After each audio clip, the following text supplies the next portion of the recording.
Assalamualaikum warahmatullahi wabarakatuh.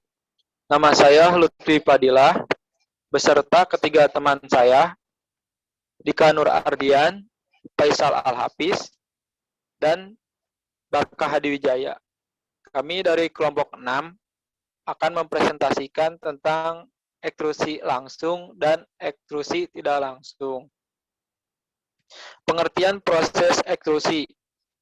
Ekstrusi adalah pembentukan dengan penekanan logam kerja sehingga mengalir melalui cetakan atau die yang terbuka untuk menghasilkan bentuk pada bagian yang sesuai dengan yang diinginkan. Pada logam, bahan baku harus dipanaskan terlebih dahulu agar mudah dibentuk dan menjadi lunak. Bentuk penampang pada ekstrusi biasanya berupa lingkaran, tabung, persegi panjang, sampai dengan bentuk T dan bentuk L. Dalam proses ekstrusi, menghasilkan gaya tekan dan gaya gesek yang kemungkinan deformitas sangat tinggi tanpa benar-benar merobek logam.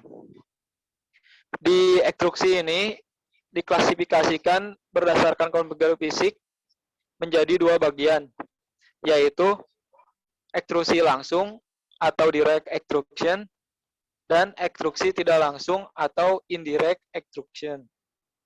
Kita lanjut ke ekstrusi langsung. Ekstrusi langsung atau seringkali disebut ekstrusi maju atau forward ini paling sering digunakan dan paling umum. Ekstrusi langsung logam yang akan diekstrusi dipasang dalam kontainer atau wadah, kemudian ditekan oleh ram atau pendorong dengan gaya tertentu sehingga logam mengalir melalui satu cetakan atau lebih yang ditempatkan pada ujung kontainer. Yang diletakkan pada ujung kontainer ini adalah cetakan atau die. Pada saat ram telah mencapai cetakan, sebagian kecil dari logam kerja atau billet masih tersisa di dalam kontainer atau wadah. Sisa logam ini kemudian disebut wood dan harus dipotong dari produk yang dibuat.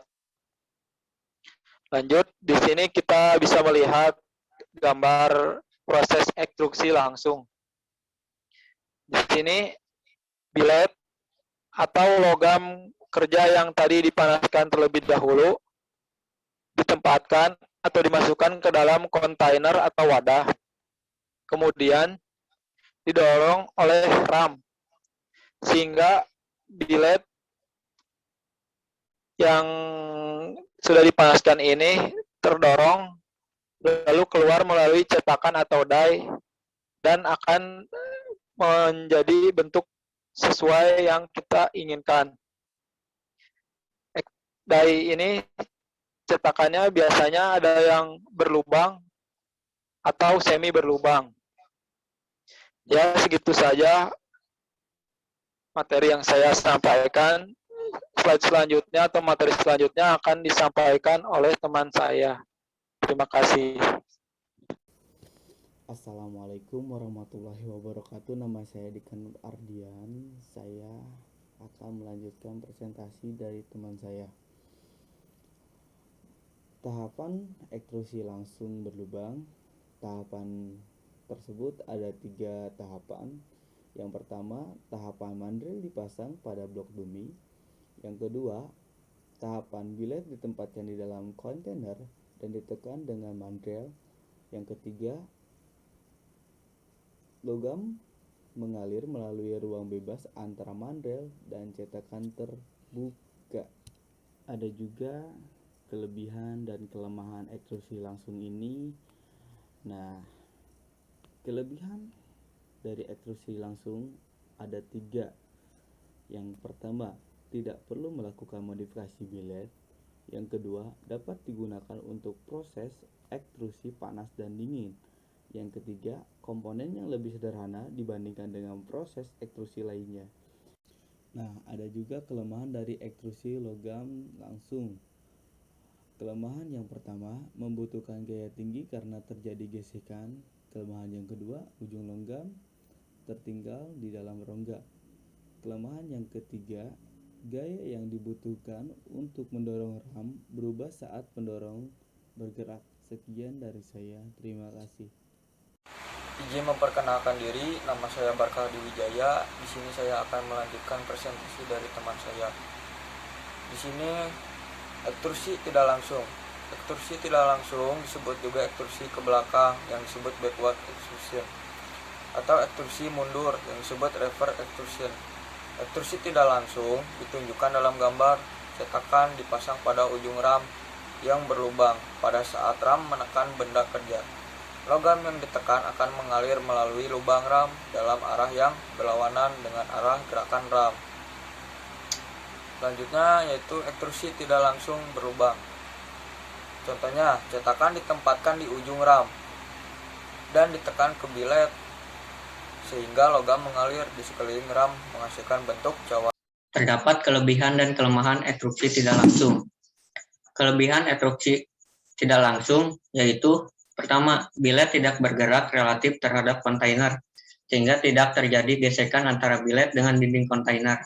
Kedua, karena tidak terjadi gesekan, maka gaya tekan yang dibutuhkan lebih kecil dibandingkan dengan ekstrusi langsung.